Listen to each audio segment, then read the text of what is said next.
Pancreas cancer ইদানিং বেশ বৃদ্ধি পেয়েছে এই রোগটি। আসলে কি তাই? আগে কি ছিল না? আগেও ছিল, এখন আছে, আগামী দিনেও থাকবে। তবে কেন ইদানিং বেশি হয়েছে, এর মূল কারণটা কি? মূল কারণ পরীক্ষা পদ্ধতি অনেক আধুনিক হয়েছে।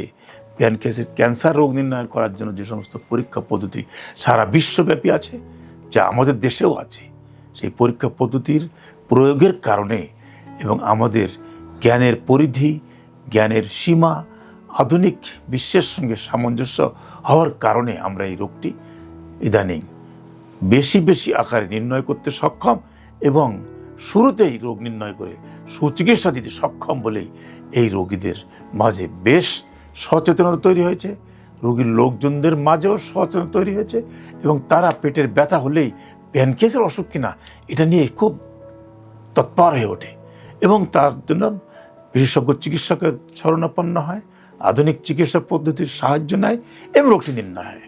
এবং শুরুতেই যদি রোগটি নির্ণয় হতে পারে প্যানক্রিয়াস ক্যান্সার, তাহলে কিন্তু আপনার জীবন কমপক্ষে 5 বছর বৃদ্ধি পেল।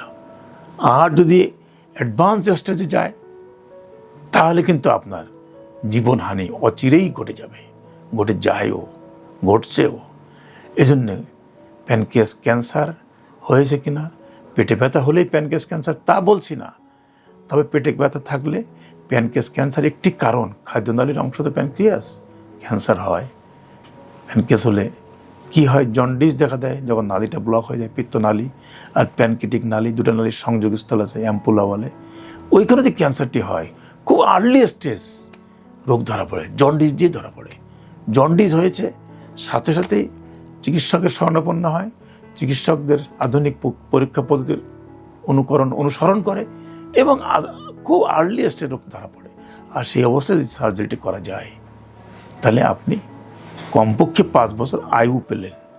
কেমোথেরাপি দিবেন না দেবেন সেটা পরে কথা, আগে কেমোথেরাপি দেওয়ার আগে আর্লি স্টেজ রোগটা আমরা নির্ণয় করি এবং সার্জারি করে দেয়, রোগীর আয়ু বাড়ে দীর্ঘদিন। এই প্যানক্রিয়াস ক্যান্সার কাদের হয়? আমাদের দেশে যারা সিগারেট খায়, ধূমপায়ী, ওদের হয়। মদ খায় যারা, ওদের হয়। ডায়াবেটিস যাদের আছে তাদের হয়।